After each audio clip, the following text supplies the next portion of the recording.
Hola y bienvenidos a mi canal de YouTube una vez más. Hoy tenemos el caso de Michelle Young. Ahí arriba en el que está en pantalla pueden ver el resto de mis casos. Acá abajo tienen mis redes sociales por si quieren seguirme en alguna de ellas. Y sin nada más que decir, comencemos.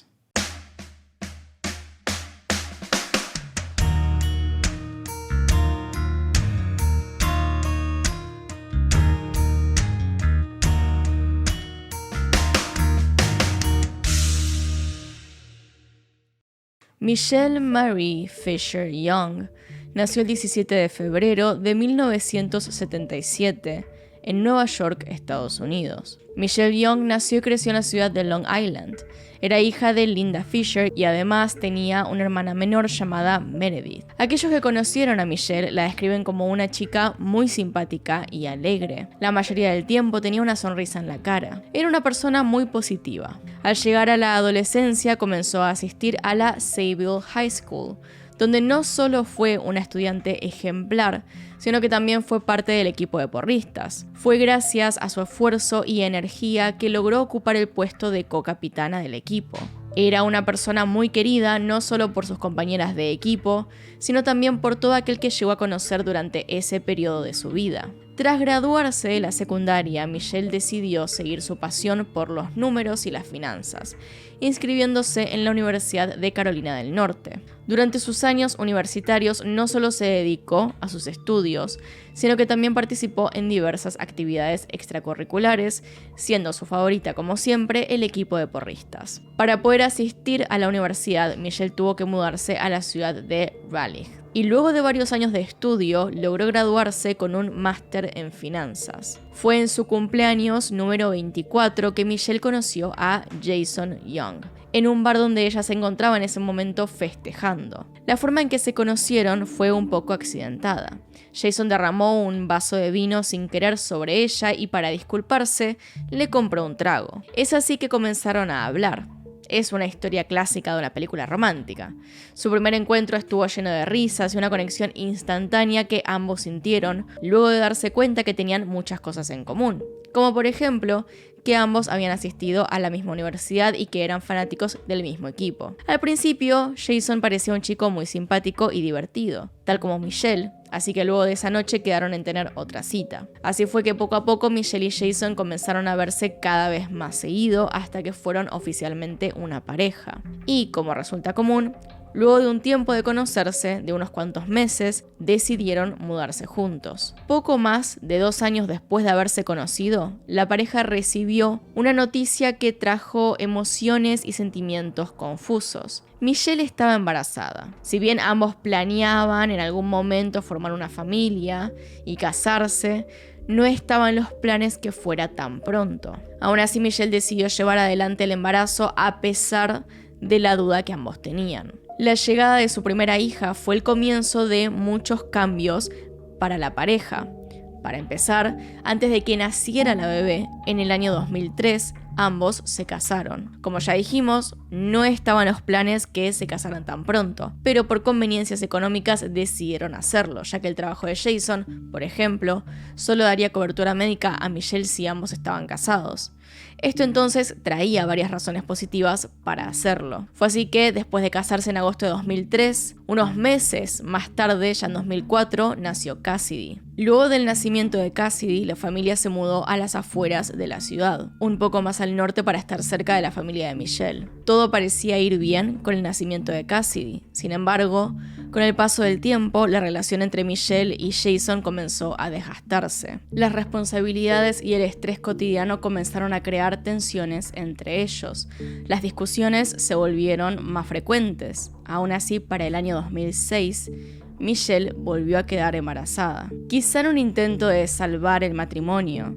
Lo cierto es que esta vez el bebé fue buscado por la pareja. Un hecho trágico sucede ese año, varios meses antes de los hechos. Y es que mientras viajaban a visitar a sus familiares, Michelle y Jason tuvieron un accidente automovilístico. Si bien ambos salieron sin mayores complicaciones, lamentablemente ella perdió el embarazo en ese accidente. A pesar del mal momento, unos meses después, lo volvieron a intentar y Michelle volvió a quedar embarazada, apenas 5 meses antes de los hechos. Lo que no sabía Michelle es que en paralelo a todo esto, Jason había comenzado a tener un amorío extramatrimonial con una mujer llamada Michelle Money, a quien vamos a nombrar como Money para evitar confusiones. Money tenía muchas similitudes con Michelle. De hecho, ambas habían sido compañeras en la universidad. Muchas veces en las que Jason se iba de la casa por supuestos viajes de trabajo, en realidad era para verse en secreto con Money. Y la verdad es que no se notaba demasiado porque él solía irse de viaje por trabajo porque era vendedor. Pero es así, bajo este contexto, que pasamos al día de los hechos.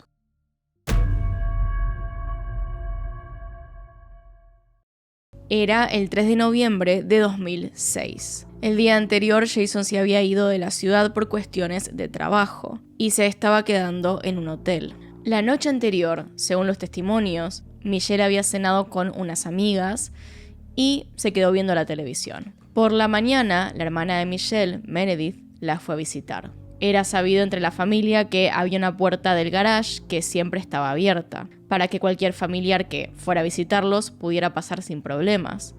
Meredith entró por aquella puerta y notó inmediatamente que algo raro había pasado. La casa estaba bastante desordenada y todo estaba muy silencioso. Meredith notó que el bolso y la billetera de su hermana estaban dentro de la casa, por lo que supuso que ella tenía que estar ahí. Comenzó a dar vueltas por la casa y llamar a su hermana, pero nadie respondía. Meredith entonces subió al piso de arriba y se dio cuenta que la habitación de Meredith estaba abierta, así que entró. Una vez dentro, halló lo peor que uno espera encontrar en una situación así. Algo que probablemente jamás se hubiese imaginado. El cuerpo de su hermana estaba tirado en el piso con un charco de sangre alrededor. También se dio cuenta que Cassidy, su hija, se encontraba allí al lado del cuerpo. Meredith sacó a la niña de la habitación e inmediatamente llamó a emergencias desesperada. I think my sister's dead. Okay, tell me what happened, ma'am. I have no idea. Oh my God. All right, stay on the phone with me, please. You said there's blood everywhere? Yes. All right, is she conscious? No, I don't think so. Should I try to help her? Is she breathing?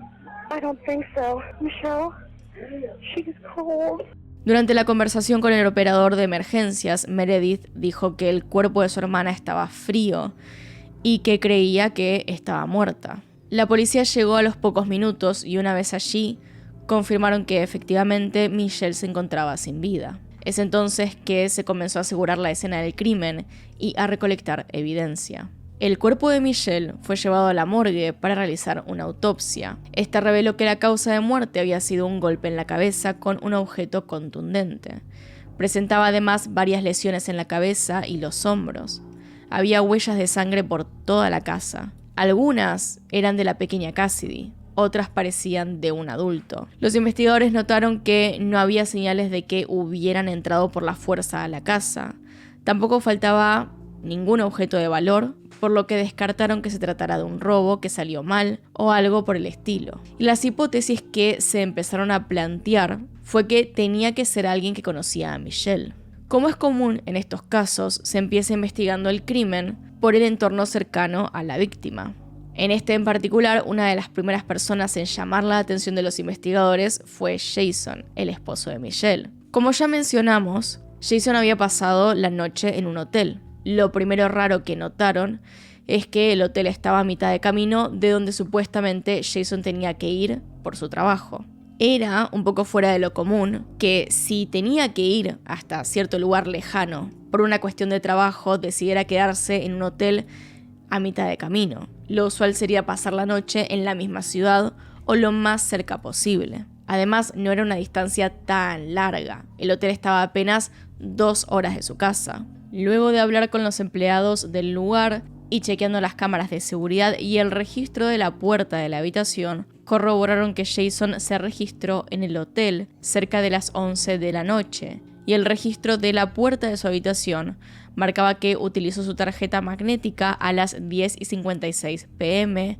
y no la volvió a utilizar. Hay una forma en particular de interpretar esto, porque no quiere decir que Jason no haya salido de la habitación, solo significa que no volvió a entrar, ya que la tarjeta solo registra cuando ingresás. Lo siguiente que se sabe de los pasos de este hombre es que usó su celular cerca de las 7:40 de la mañana del 3 de noviembre, que es el día de los hechos, y su señal fue captada por una antena a unos 50 kilómetros del hotel. También los testimonios indican que llegó tarde a su reunión de trabajo aquel día. Hasta ahí no había ningún tipo de evidencia que indicara que él podía ser sospechoso. Pero lo que desconcertaba a los investigadores era que no hallaron en la escena del crimen ningún tipo de huella o ADN de una persona desconocida, por lo que el asesino tenía que ser alguien del entorno cercano, o una persona demasiado cuidadosa. Los investigadores no tenían una línea de investigación clara para seguir,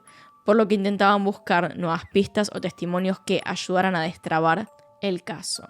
Fue así como llegaron a dos testimonios bastante importantes. Uno era el de un empleado del hotel en el que Jason se había quedado.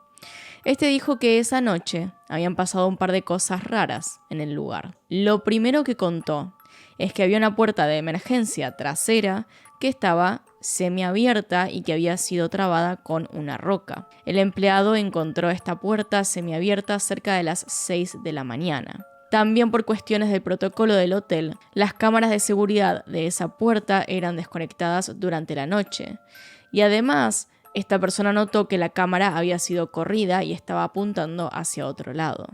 Digamos que en teoría esa puerta desde las 11 de la noche hasta las 6 de la mañana estaba cerrada y solo se podía abrir con la tarjeta del hotel. Por eso apagaban las cámaras, porque si alguien usaba esa puerta quedaba registrado en la tarjeta.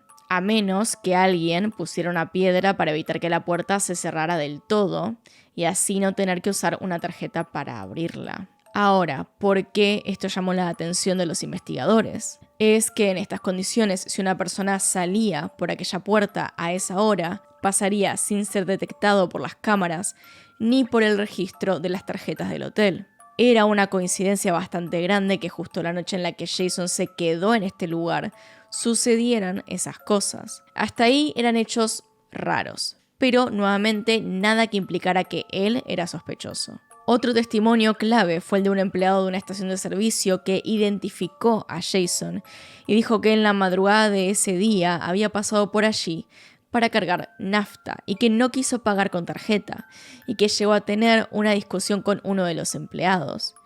Esta estación de servicio estaba de camino a la casa de Jason desde el hotel. Lo curioso es que un par de horas más tarde, él volvió a pasar por esta estación de servicio a cargar nafta nuevamente. Y esta vez sí utilizó su tarjeta para pagar. Nuevamente eran actitudes raras, pero nada que lo implicara en el crimen. Hasta ahí los investigadores estaban bastante seguros de que Jason estaba involucrado en el crimen, pero no tenían ninguna evidencia lo suficientemente fuerte como para acusarlo. Fue así que los investigadores continuaron muy lentamente investigando sobre esta hipótesis, esperando en algún momento encontrar la evidencia que buscaban para poder finalmente acusar a Jason. Fue así que lograron juntar los testimonios suficientes como para poder hacer esto. Y eso llegó recién en el año 2009, casi 3 años después del asesinato. Básicamente la fiscalía logró conseguir muchísimos testimonios contra él, creyendo que esto sería suficiente para condenarlo. El proceso judicial fue bastante largo y difícil de entender. Lo cierto es que el primer juicio se llevó a cabo en el 2011. En este se presentaron todas las evidencias que los investigadores habían recolectado en estos casi 6 años. Las más importantes son las que ya mencionamos. Sumado a esto, había muchísimos testigos, más de 50, que testificaron en contra de Jason. Sin embargo, el problema de siempre persistía y es que no había una prueba contundente en contra de este hombre. El primer juicio acabó con el veredicto del jurado dividido y determinando un juicio nulo. Los argumentos del jurado eran que si bien había mucha evidencia circunstancial, no había evidencia concreta de que Jason era el culpable.